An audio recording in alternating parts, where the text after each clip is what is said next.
Peace, family. Welcome to another episode of Broken Theory. Today we got the homie BRICK9E. What's good? How you doing, man? How y'all doing over there, man? Blessed, highly favored, man. I just wanted, talk about your story and how you got started with music. Okay. What was the journey like when you were first getting started? It was actually it wasn't nothing that I ever really planned out. It was kind of one of those things like I've always been good at music, but nobody knew. It was kind of one of those things I kept to myself. And I just ended up just kind of started rapping in front of people, man. I started seeing people feedback from me, so kind of the people gave me the energy to really want to get into it. And but for this but what really got me serious, man, I just started thinking, okay, like I started slacking a little bit, just more of a hobby, not really something I'm really pursuing. But it just came to the point where like I couldn't see myself at about 45, 50, wondering what it would have been like if I would have took it serious. You know what I'm saying? Yeah, that regret set in. Yeah, man. So I would rather live, knowing that I gave it my all and it didn't work. Rather than I didn't put my best foot forward. You know what I'm saying? Man. So that's where we at now with it, man. Nah, I feel it. So what's your earliest memory of getting started with music? Earliest memory. When I was a kid, my mom used to listen to DMX all the time. Okay. So that was one of the first artists I really gravitated to. And, I used to try to imitate him in the crib. You know what I'm saying? Put on, my dark shades or whatever, the little, you know what I'm saying? So rap all DMX songs and stuff. So, but like far as like really like being inspired by like certain people, it was never really that for me. Okay. You know what I'm saying? I always just had my own thing going on, I got you. So as an artist, how do you feel like you develop your own sound? That's a good question, man. Honestly, I feel like I'm a kind of a melting pot of like everything I've experienced. I encounter things and people, and whatever I like, I take from it. You know what I'm saying? I put it to, so I add it to whatever I got going on. So I wouldn't even say I have any type of like style or sound that relates, but I can definitely say it's distinctive. So how do you decide when a piece of music is ready to be shared with the world? Do you have like your own process? Is there people that you show your music to? What's that like for you? Okay, with that, man, it used to be a process. I would like let certain people hear it first, but now, man, if I pay for a beat, put my time into it, it's worth hearing for everybody. You know what I'm saying? So that's the bottom line, and just it's an art to me. So I take it serious. So anything I put out, I really put some work into it. So it doesn't matter what it is. If I made it, it's worth hearing. Nah, I dig it. Where are you based out of now? Durham, North Carolina. Okay. Were you always there? I moved to Chapel Hill when I was a kid. My dad's side of the family from Chapel Hill or whatever. I lived in California for a few months, nothing crazy or whatever, Okay. But for the most part, you from North Carolina? Yeah, I always been here. That's what's up. Yeah. What do you feel like your process is like when you're working on an album? Is it anything different than, just like your singles or anything like that? I've actually only put out one album before. And that was, what a lot of people don't know, this BRICK9E, this is actually a new name. This is a new invention I came up with. My previous music name was Boss Man Rude Boy, but I kind of did away with that. I wanted to reinvent myself. So under this new name, I haven't put out an album yet. It's just been singles, a lot of singles recently. But my process even with that, man, it's just a lot of solitude. I like to be by myself. That's really about all I require. Trust me. I feel like whenever I'm in my creative state, I just want to be left alone. You know what I'm saying? That's it. Nah, I dig it. What were some of the challenges that you face with rebranding yourself? And what was that like converting your fans over from the other name to now BRICK9E? Challenges? Really kind of worried about how people would take it, and worried about what people would think if they would accept it, you know what I'm saying, or not. So, but and honestly, and people talk about that a lot, man, you know what I'm saying, like not caring about what people think and people say, but a lot of us say we don't, but we still do. You know what I'm saying? So like, I feel like really just recently, I really got completely into that state where I don't give a damn about nobody's opinion. You know what I'm saying? Nah, I feel it. I feel it. Was it very easy to get your old listeners to BRICK9E, or was that something that you had trouble with?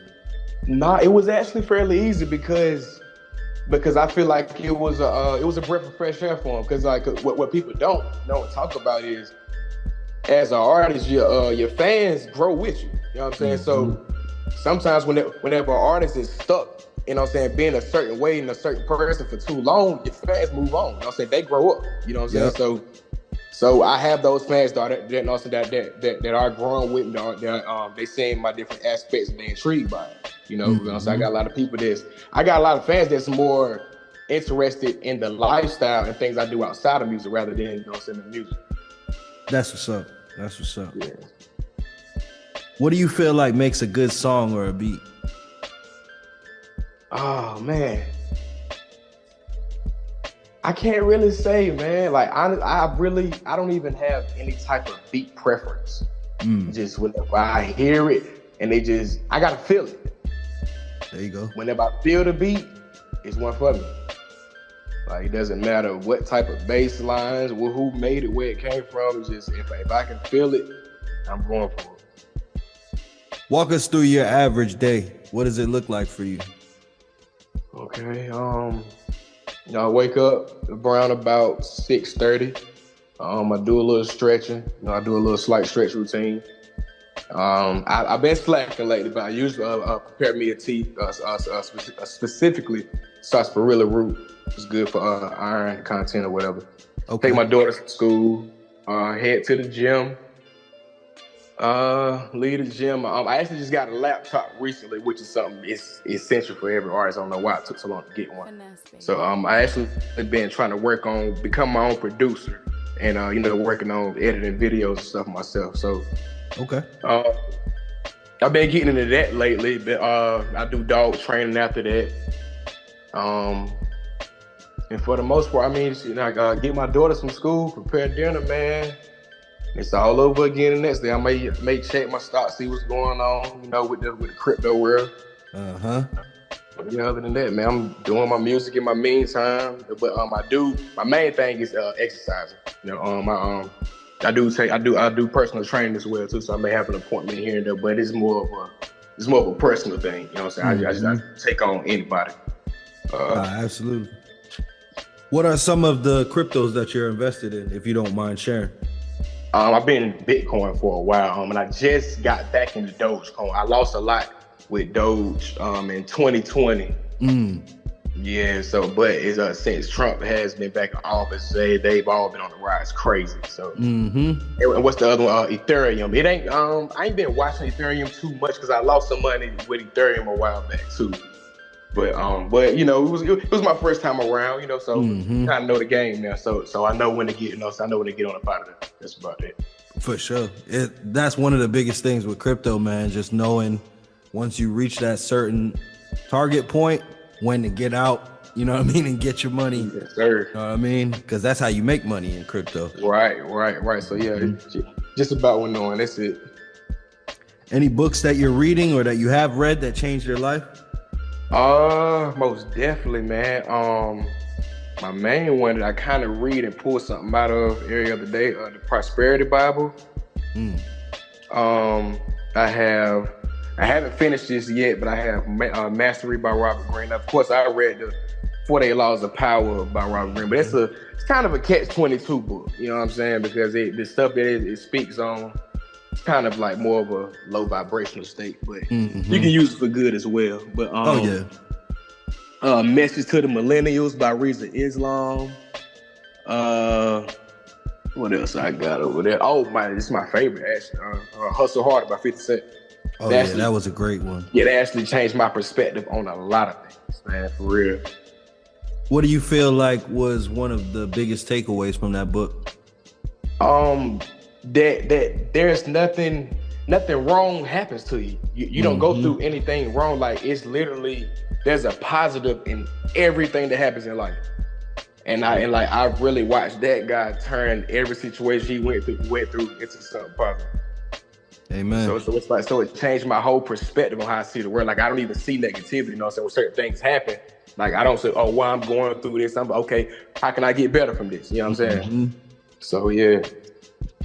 Yeah, it's important, you know what I mean, to have that mindset to not take anything personal, especially in the music industry, man. That's a big thing. Man. How important is faith to you? I'm big on faith. I'm big on okay. When you say faith, are you talking about like a religious type aspect? Whatever that word means to you. I believe in a higher power. I believe in myself. You know, I believe that there's a higher source outside of myself. Mm-hmm. You know, but I believe that we are all capable of doing whatever we want on earth. You know what I'm saying? Mm-hmm. It's like so the power is within us. So I would say I have an extreme faith within myself.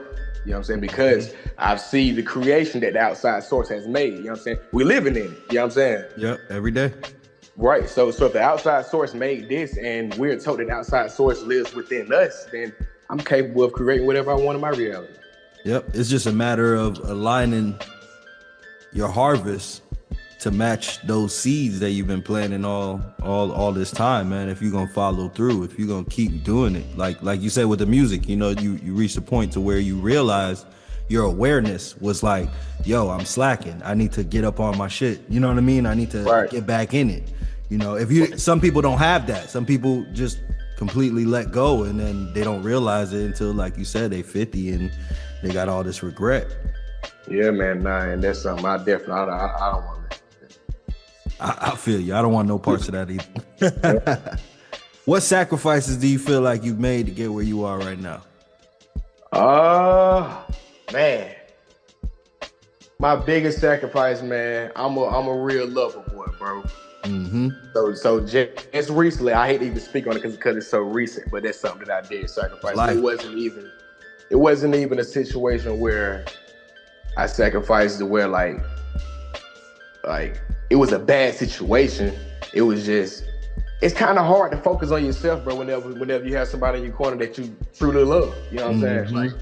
And it's just at this point in my life, I need me 100%. Like I'm a full-time vet, so I already have my daughters every day, all day. You know what I'm saying? So that's enough already for me. I'm trying to balance that every day. You know what I'm saying? So yeah, it gotta make sense.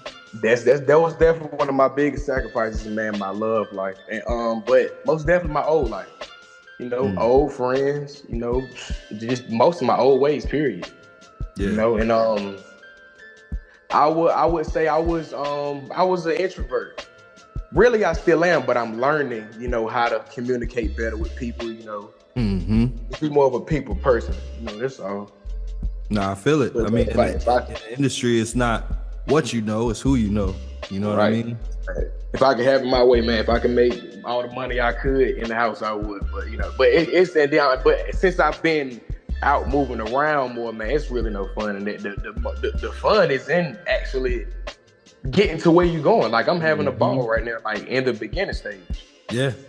It's really about embracing the journey, man. I feel like a lot of people try to rush the process in trying to be something that they're not, trying to portray an image when truly you just got to be you. You know what I'm saying? Like you just got to do what you do and have fun while you creating. I mean, getting paid off of your art is something a lot of people can't even do.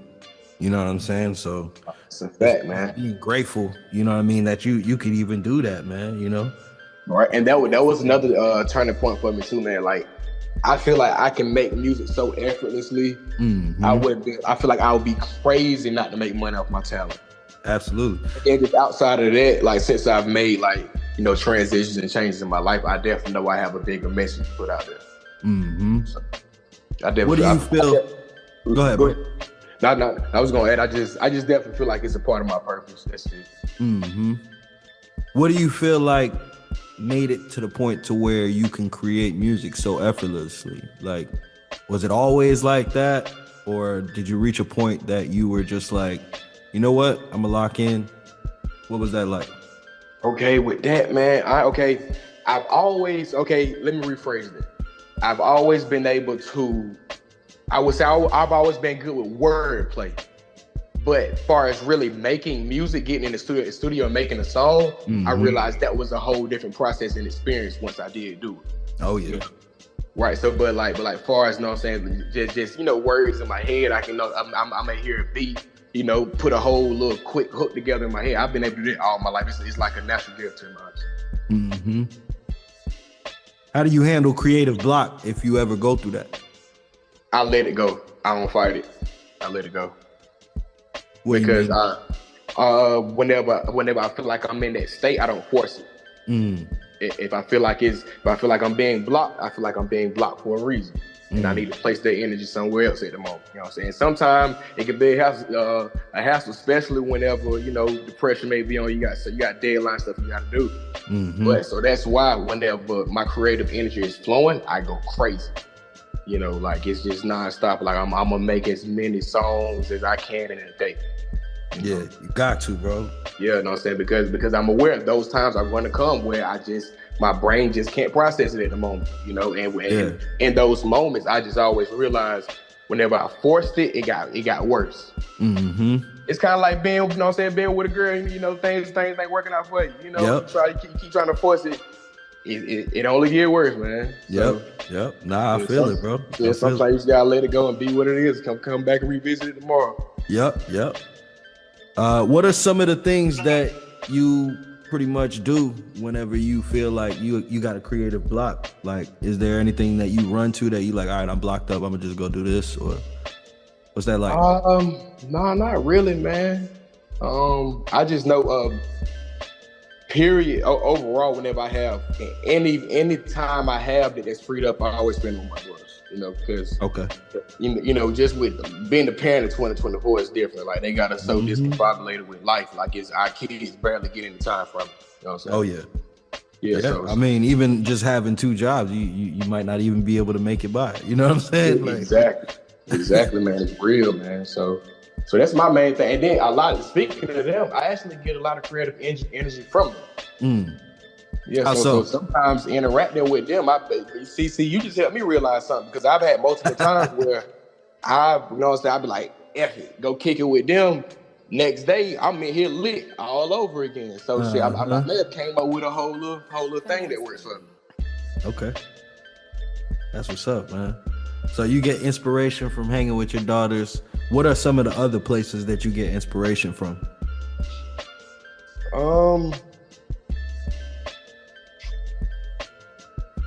I would say for the most part, man, I dig in my memory bank.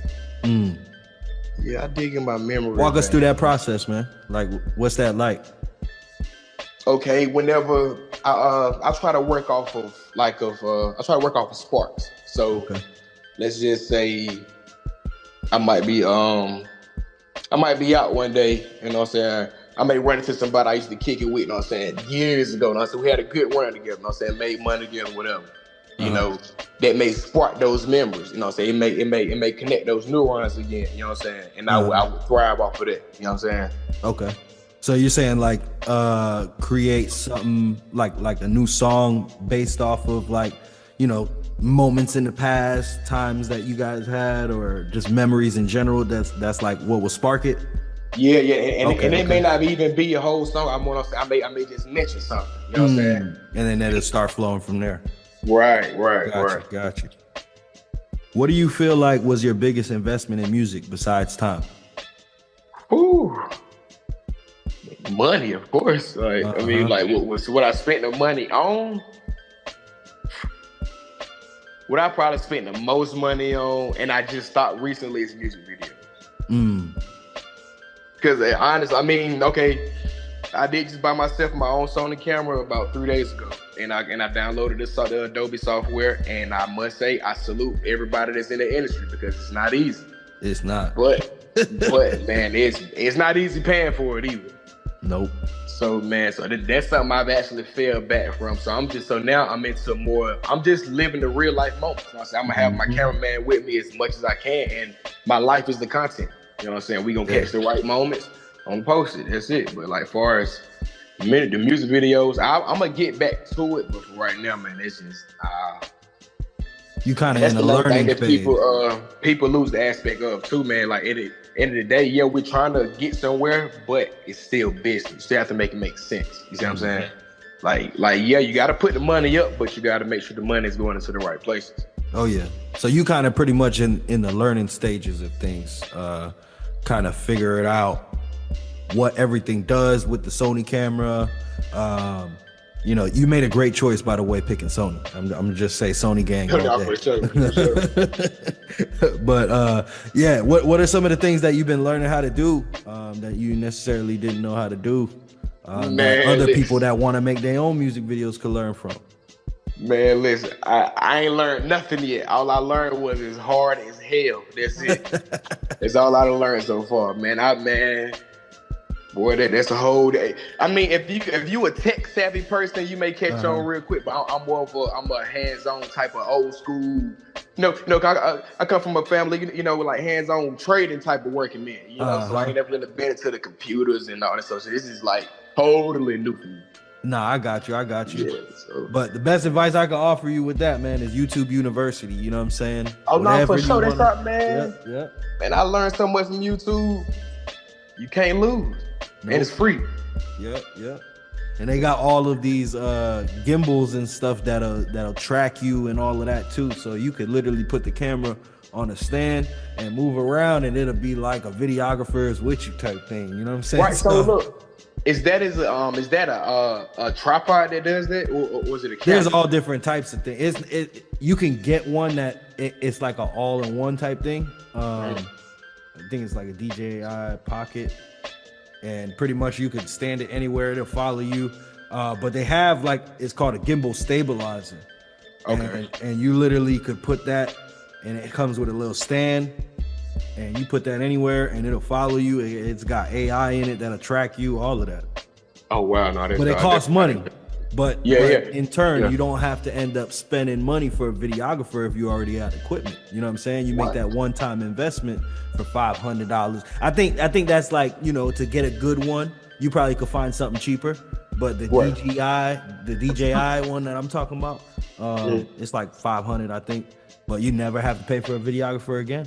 You know what I'm saying? Right. Nah, man, though, and those investments are well worth it, because it's like, man, you got to put up the money, then you got to go through the learning process. But in the end, man, you're gonna save yourself so much money, and you actually creating another stream of income if you want to take that route. Yep. That's what I did, bro. You know what I'm saying? Because when I was homeless, bro, like I literally was hanging out with people that was going to Full Sail and learning videography and all of that stuff. So they was teaching me stuff and putting me on, and I kind of didn't even know that was another stream of income I was learning, bro.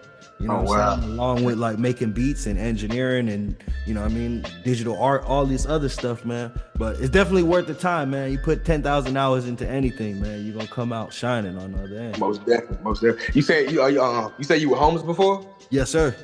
I got a question for you on that, man. Let's go.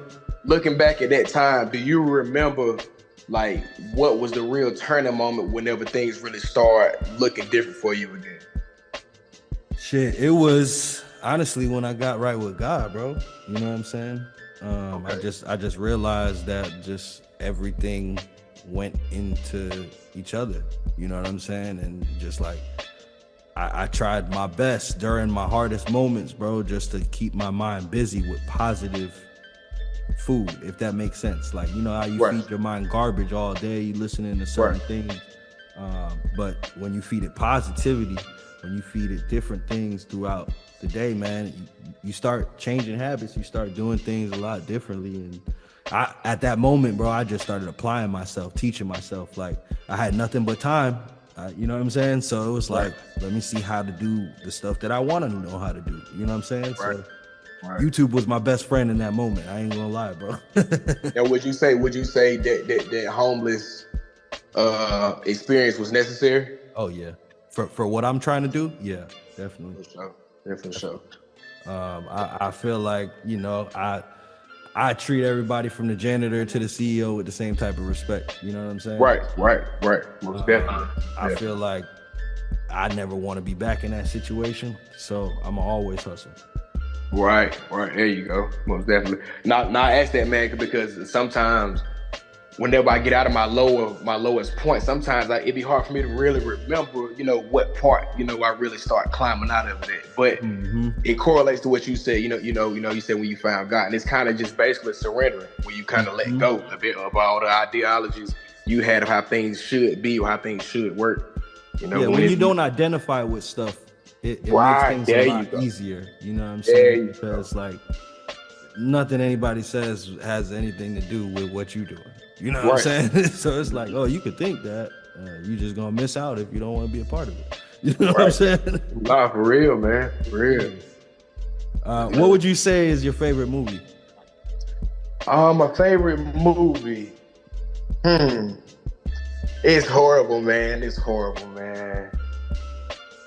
But it's what I grew up on. I grew up in the 90s in more of the brainwashing stage. So I was a menace to society and boys in the hood type of kid, man. Oh yeah. But today, I don't even really watch movies, and honestly, I don't even watch those type of movies anymore. So what's your reasoning behind that? It's too trauma related. Like as a kid, I didn't understand. I understood that those things I saw in the movie, was right outside my door, but I didn't understand, everything that went into it. So it's like now, like I worked hard to get out of those places. So watching something that's like cinematically made from what I came from, I ain't too interested in it, man. I'd rather watch something more inspiring. Something showing me about where I'm going, not where I came from. Yeah, it's like almost like a reminder or PTSD, bro. Like, right. I don't want to watch no movie and see a young dude get his head blown off. I ain't into that no more, man. But I'm like you these days, man. I'm YouTube in university, bro. I don't really watch movies, man. Yeah, that's my. But as far as that, my guys watch a lot of 19 Keys. Oh yeah. Key, of course. Shout out to him. That's one of the people that I learned a lot from as far as getting my health together. Billy Carson, I watch a lot of his stuff too. What do you feel like was the biggest thing you learned from Yaki? The biggest thing, man, it's so much. Give me 1 second. I guess the detoxing process, how to really properly detox your body and what to expect from it. Because a lot of people try detoxes and cleanses and they'll think something is going wrong and they'll stop. It may get a crazy rash, crazy outbreak. May start breaking out in hives or But those are all symptoms of your body actually detoxing toxins. So. But yeah, I would say the main thing was really how to really detox and not being scared of the things that's happening to your body, because all of it doesn't feel good. Like it actually hurts. Fasting and doing fruit fasts and going on raw diets, like none of that stuff. It feels good in the end, the reward. But going through it's just like anything else. If it don't feel good, but just trusting the process, man. That's all. So can you share some information on the reset of the body? Like you were talking about raw and fruits and stuff like that. Yeah. Did you do one? Yeah, man. I've done a raw diet for 21 days. I've done a watermelon cleanse for 10 days. I've juiced for 7 days. I did a water fast for like 72. No. I didn't complete that. I did a water fast for 2 days. That's about it. So what was the raw diet like? Starting off, it was a little rough, because your body's going through a lot of changes. So if you're going from eating a lot of cooked food, okay, first off, whenever we cook our food, it removes like a lot of the nutrients. So that's why we honestly eat so much. So transferring to a raw diet, the first part of the process, about the first couple of days, your body's going to be doing a lot of expelling. You're going to be doing a lot of shit. You're going to be getting it all out. And then once your body clears that stuff out, then you'll start to feel better. Then your body can really take in the nutrients from the food, But you lose a lot of weight. But I don't even like to say weight. You lose a lot of waste. And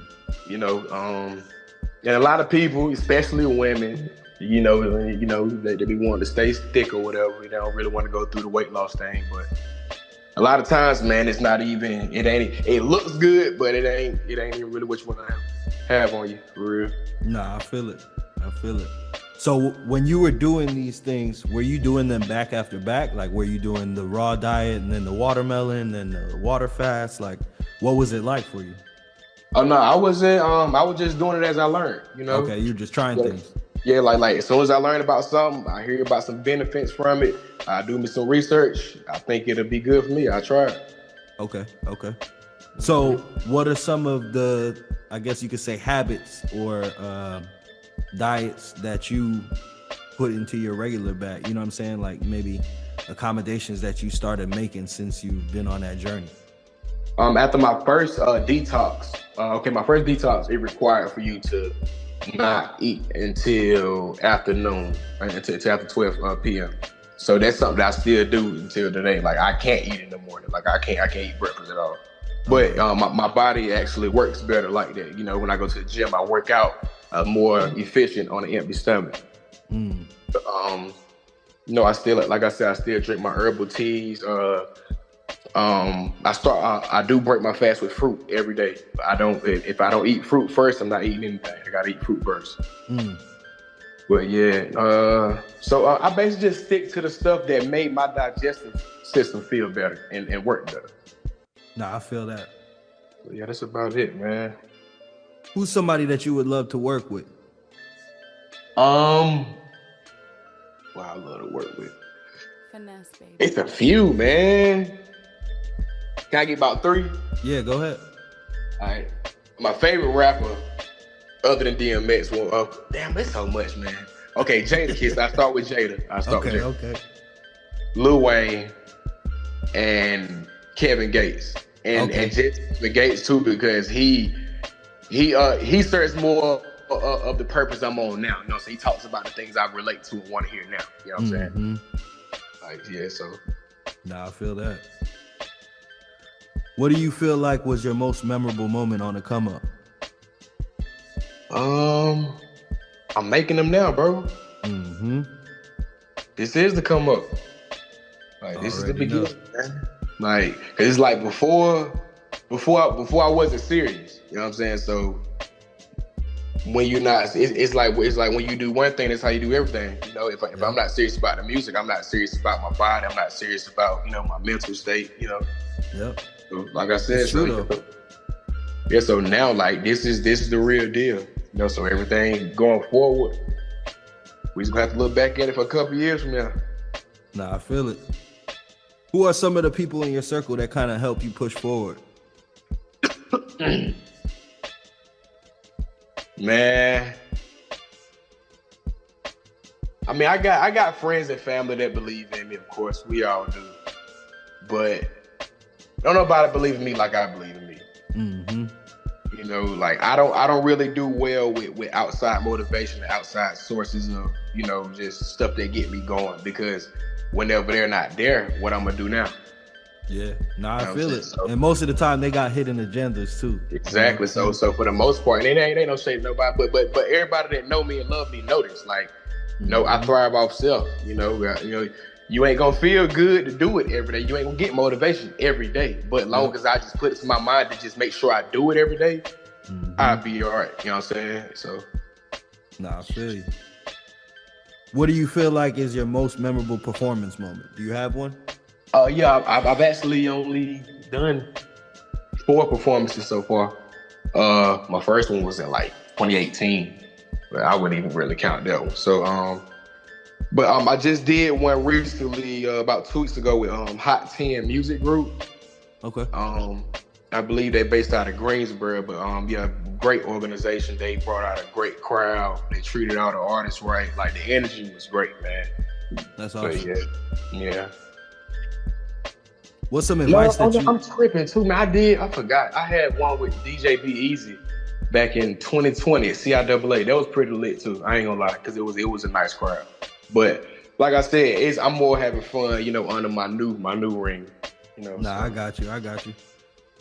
What's some advice that you would tell your younger self if you could go back in time and give some advice? Be patient, bro. Like, it's all coming, and then And me not being patient, I caused myself so much stuff that I didn't have to go through. You know what I'm saying? But what do you feel like? Give us an example of something that you unnecessarily sabotage yourself with. Finesse, baby. I feel like I always wanted.